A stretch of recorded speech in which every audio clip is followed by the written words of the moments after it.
Assalamualaikum warahmatullahi wabarakatuh. Berjumpa dengan saya Oki Sabto Mugi Saputro dari tim branding Fakultas Vokasi bersama Pak Hanif, dosen perpajakan Fakultas Vokasi Universitas Airlangga. Pada kesempatan kali ini kita akan bahas isu yang lagi trending nih Pak Hanif. Isu yang lagi banyak dibicarakan di beberapa media sosial. Nah, kasus korupsi ini menyangkut salah satu suami dari public figure yang ada di Indonesia, yaitu Sandra Dewi. Korupsinya ini berkaitan dengan apa, Pak Hanif? Atau Mas saja ya, biar Mas boleh sama Mas biar boleh. enjoy gitu ya, suasananya biar enak mengupas tuntas kasus korupsi yang ada di Indonesia belakangan ini, gitu ya, Mas Hanif ya. Betul. Ini kita dulu ya, kita melansir dari media massa dulu, karena kan ini sifatnya kita nggak wawancara eksklusif dengan si yang bersangkutan, makanya harus menyertakan referensinya, karena nanti takut digugat di ini ya, ini kena kode etik jurnalistik. Nah, itu juga harus diperhatikan ya. Kita lansir dari detik.com. Kasus ini ini saya bacakan ya, biar nggak salah tafsir. Nah, peran suami Sandra Dewi. Direktur Penyidikan Jaksa Agung Muda Pidana Khusus Kejagung Kuntadi mengatakan, Hervey, suami dari Sandra Dewi, menjadi tersangka akibat perannya sebagai selaku perpanjangan tangan dari PT RBT. Suami Sandra Dewi itu disebut pernah menghubungi mantan Direktur Utama PT Timah pada tahun 2016 hingga 2021. Nah, sebagaimana diketahui, Kejagung juga lebih dahulu menetapkan MRPT sebagai tersangka dalam kasus yang sama.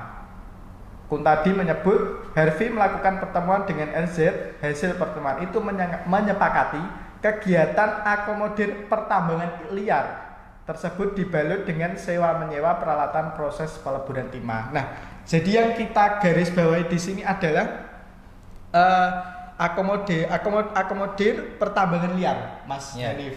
Pertambangan liar itu, nah kalau kita baca di sini, peran dari suami Mbak Sandra Dewi ini sebagai perpanjangan tangan, gitu ya. Nah, maka dari itu mumpung ada pakar ekonomi dari perpajakan di sini, UNER, kita kumpas tuntas secara kritis tentunya sebagai kaum intelek gitu ya.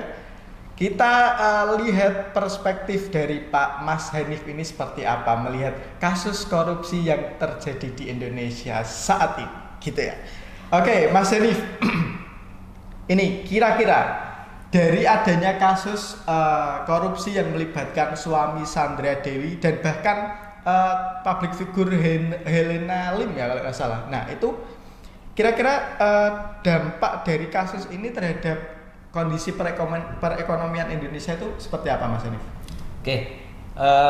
Sebenarnya kemarin waktu keluar berita ini cukup mengejutkan ya, karena nominalnya itu fantastis tidak masuk akal untuk dikorupsi. Betul. Jadi kalau mungkin ini pendapat saya pribadi ya, tidak ada backingan siapa-siapa ya. Kalau kasus korupsi itu memang pasti secara general jawabannya adalah ya tidak mensejahterakan masyarakat. Kalau kita bilang secara umum. Tapi kalau misalkan kita mau lihat dalam ruang lingkup perusahaan, itu pasti mereka akan kehilangan yang namanya trust dari investor. Kepercayaan investor ya. Mungkin ya karena kita di bidang akademisi ya, kita harus bilang apa adanya terhadap keadaan pemerintah. Contoh mungkin Timah ini hanya bagian kecil yang terpublish. Indonesia ini kan punya tambang itu kan nggak cuma timah. Waktu awal-awal muncul Freeport, tambang emas itu juga kasus juga. Kenapa kok nggak Indonesia yang mengelola? Kenapa harus dari Amerika? Kenapa kok bagi hasilnya 51-49? Itu. Belum lagi waktu mobil listrik pengen bangun pabrik baterai di sini. Indonesia mengeluarkan kebijakan tidak mau ekspor nikel. Nah, itu kan pasti ada kebijakan-kebijakan di belakang perusahaannya. Sehingga dampaknya pasti akan panjang yang mungkin secara global nanti ya pasti ke masyarakat ya dalam hal kesejahteraan. Tapi kalau kita lihat dampak untuk perusahaannya, di sini PT Timah ya itu pasti mereka akan mungkin ya langsung kolaps. Mungkin seperti itu. Kolaps karena kehilangan trust dari para investor. Betul, itu tadi ya. Iya. Tapi tadi sempat keluar pernyataan dari Mas Hanif ini bahwa ini adalah contoh kecil gitu ya. Iya. Contoh kecil. Berarti tidak menutup kemungkinan ada sesuatu yang ya mungkin bisa saja terjadi di luar kasus tersebut ya. Maksudnya ya kita bukan bukan prasangka buruk atau apa. Sebagai kaum akademisi, kelompok kaum intelek kan ya gak apa-apa kita harus bisa menganalisis segala macam gitu ya. Menurut Pak Hanif, Mas Hanif apakah ini hanya sebagian kecil atau contoh kecil saja? Menurut saya ini contoh kecil. Walaupun mungkin seperti ini kan korupsi di bidang pertambangan. Kita bisa lihat mungkin beberapa tahun ke belakang kasus lumpur Lapindo. Oke. Ya, ini mungkin nggak berkaitan dengan tambang tapi itu kan kita juga sama. Saja. Iya. Oke. Mungkin di situ tidak terjadi kasus korupsi, tapi bagaimana bentuk mekanisme dari pemerintah itu untuk menjaga aset-aset yang harusnya dikelola oleh negara dan diperuntukkan oleh warga negara. Waktu kasus Lapindo itu kalau kita melebar sedikit, itu kan kerugiannya banyak dari hasil tambangnya keluarga besarnya siapa ini? Pak Bakri, betul. RB. Ya. Tapi itu yang nanggung pemerintah untuk ganti rugi rumahnya, rumah-rumah yang terkena dampak dari lumpur itu ya. Nah, timah ini bisa jadi hanya sebagian kecil. Kenapa? Karena kita punya banyak jenis tambang yang sistemnya itu masih oligarki. Oligarki itu artinya dikelola oleh sekelompok orang. Ya, biasanya perusahaan keluarga. Iya. Nah, itu ya. Dan kalau kita mau menelisik ya ini saya ya mungkin harus di cross check lagi. Ketika ini muncul itu saya sempat ketemu videonya Pak siapa ini yang calon wakil presidennya Pak Ganjar, Pak Mahfud. Ya. Mahfud. Beliau itu pernah bilang gini. Mungkin, tapi ini bukan kampanye loh ya? Oh bukan kampanye. Aman, sudah selesai. Aman, sudah selesai. Mungkin mereka masih ribut di mahkamah ya. Tapi kita dalam konteks akademik ya. Oke, silakan. Pak Mahfud itu bilang gini. Tahun 2012 atau berapa belas, beliau mengkutip kali ucapannya Pak Abraham Samad. Oke. Yang beliau jadi KPK yang dilengserkan ya.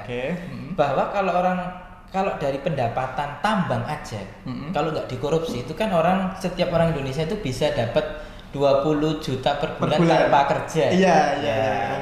Nah ini timah aja sudah segini ya, belum lagi batu bara, emas dan lain-lain. Itu berarti bukti bahwa korupsi ini mungkin sudah terjadi sejak dulu, tapi mungkin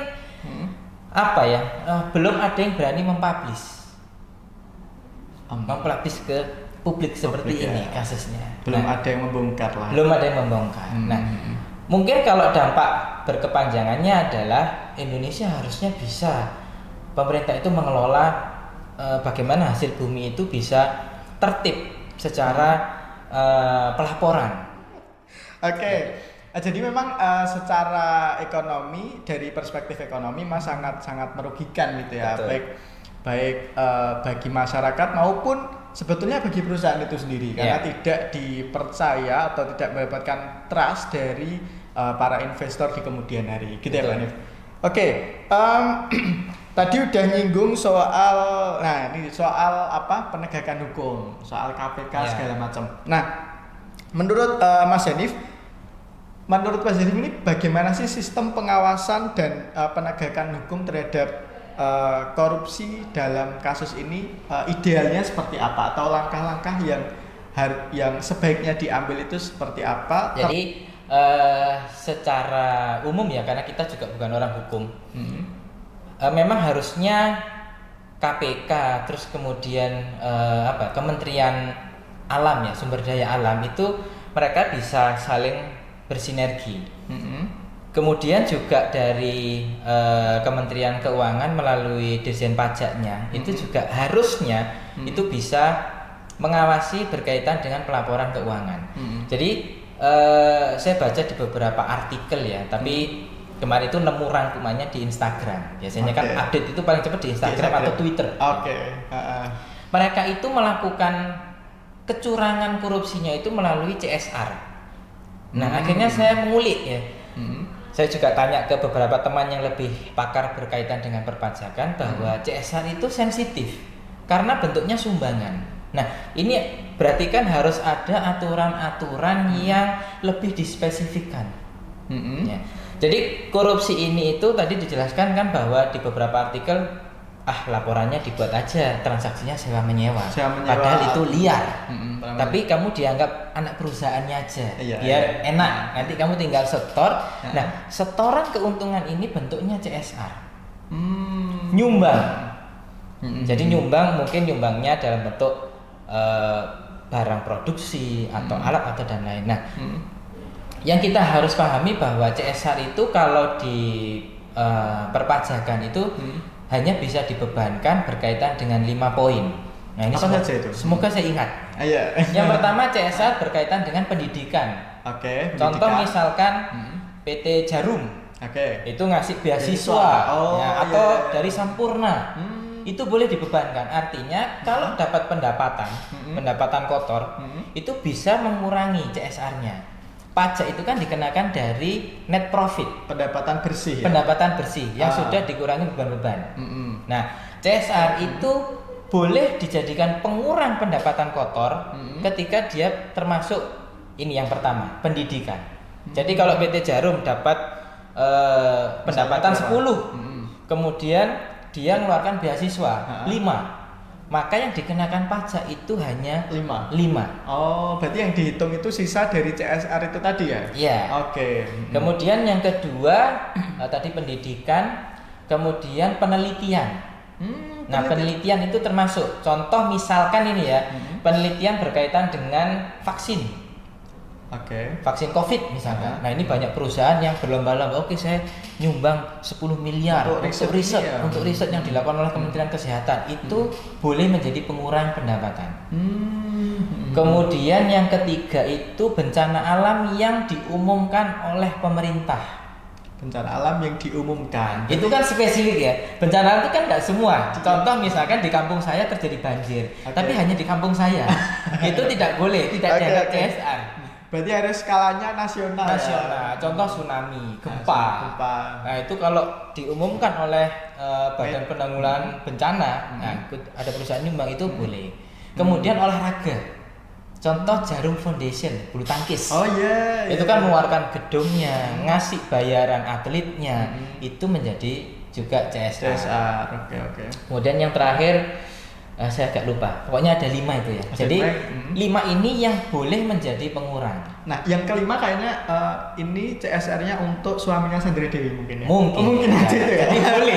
Keluarga yang ada di PT itu tadi itu CSR. Nah, soalnya yang di kasusnya suaminya Sandra Dewi ini memang dikemas seolah-olah itu CSR gitu. Betul. Padahal CSR-nya itu masuk ke kantong pribadi. Para mereka yang betul. Karena mereka dapat izin untuk nambang.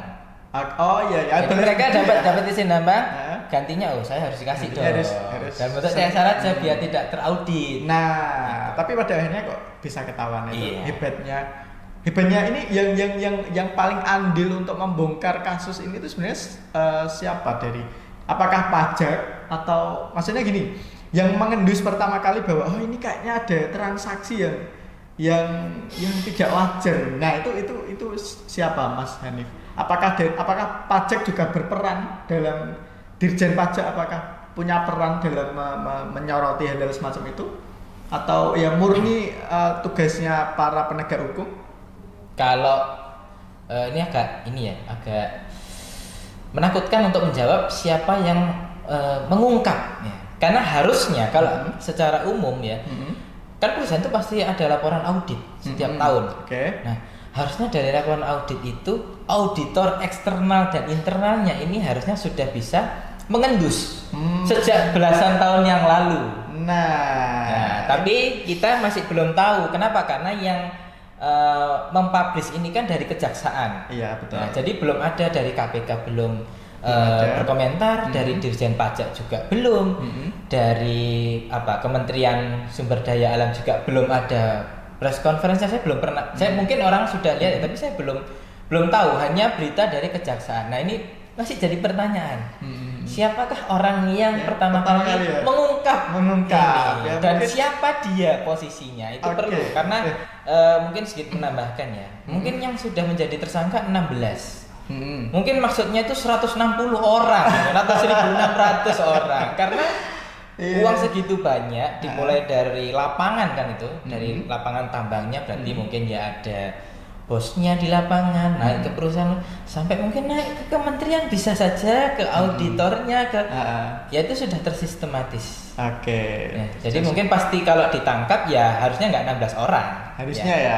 Mungkin harusnya lebih. Ya. Tapi ini terbilang banyak sih. Terbilang banyak daripada yang lain. Tapi itu baru dari swastanya aja.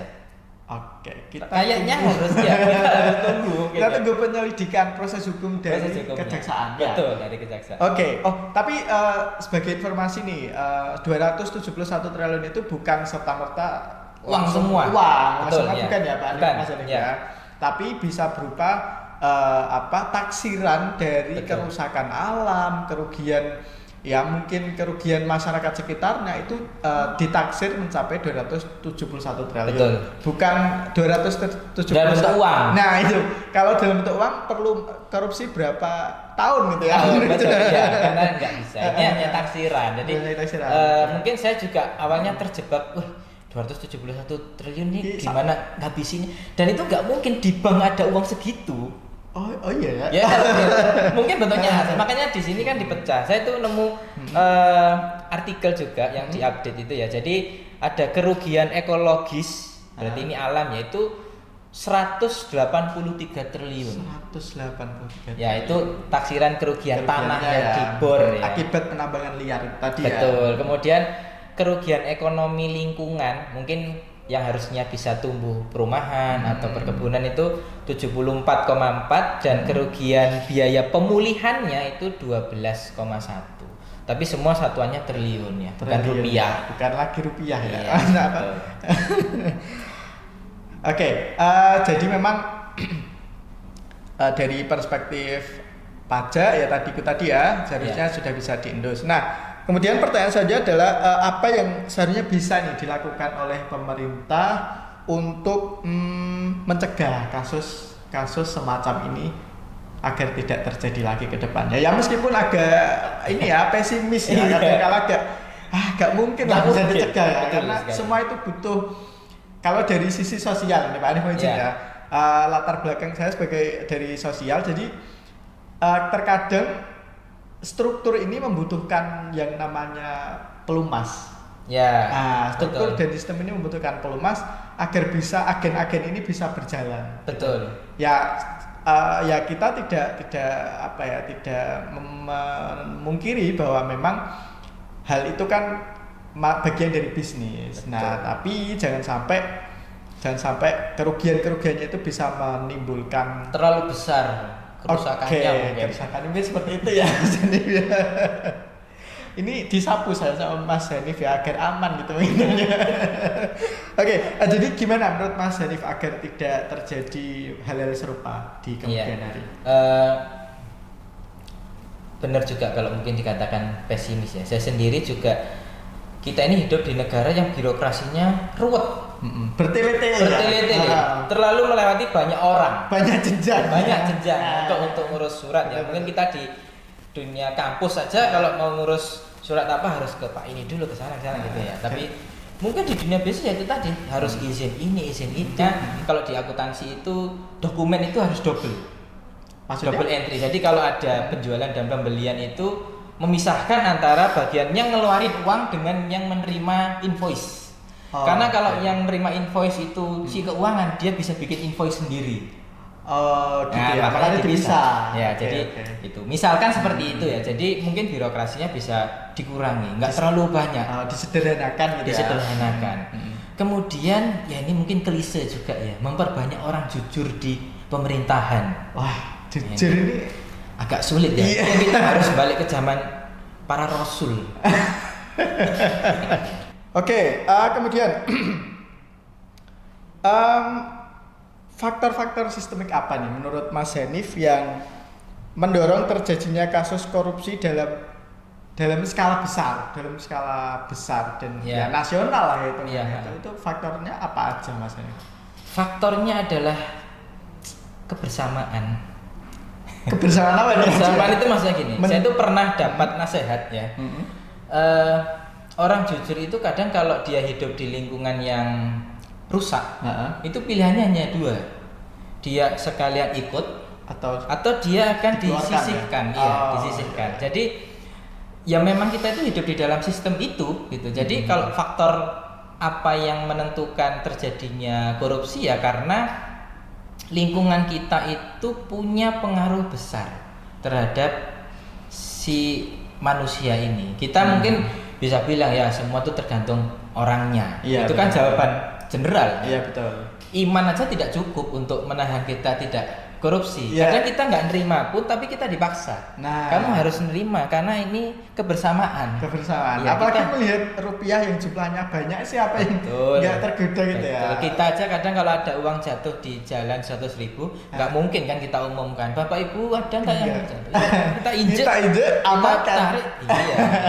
Itu orang jujur. Tapi tidak untuk ditiru ya. Tidak ditiru ya, kasusnya lain ya. Tapi artinya itu sistemnya sudah terbangun. Jadi begitu ada orang yang mau memutus rantai itu, ya dia digulung. Berarti kembali ke tadi ya, sebenarnya dari faktor internal dari diri sendiri, membutuhkan iman yang kuat untuk selalu bersikap jujur gitu ya. Dan faktor eksternal gitu Mas Hanif ya. Faktor eksternal adalah sistem dan struktur yang ada di dalam suatu perusahaan maupun di suatu organisasi gitu ya. Harus sehat dan jujur. Tapi ini belum tidak semua orang kerja di sana itu tidak jujur loh ya. Betul. Ada orang jujur itu ada. Orang jujur pasti ada. Kita tidak terlalu panjang ya Mas Hanif ya. Kita takutnya salah ucap, salah disomasi atau apa kan bahaya ya. Mending kita akhiri dulu. Betul. Kita akhiri dulu perbincangan pada siang hari ini.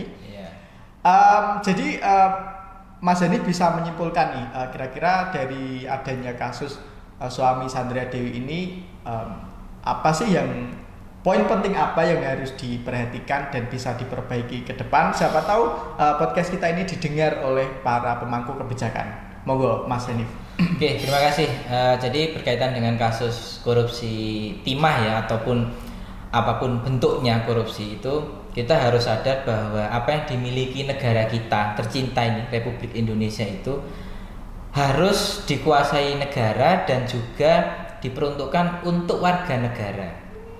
Nah, kita sebagai manusia ya, dan kita itu dididik juga oleh lembaga pendidikan, oleh orang tua kita dulu. Jangan sampai hal-hal yang sudah kita dapatkan di masa lalu itu di masa depan itu menjadi sesuatu yang ternyata buruk ya.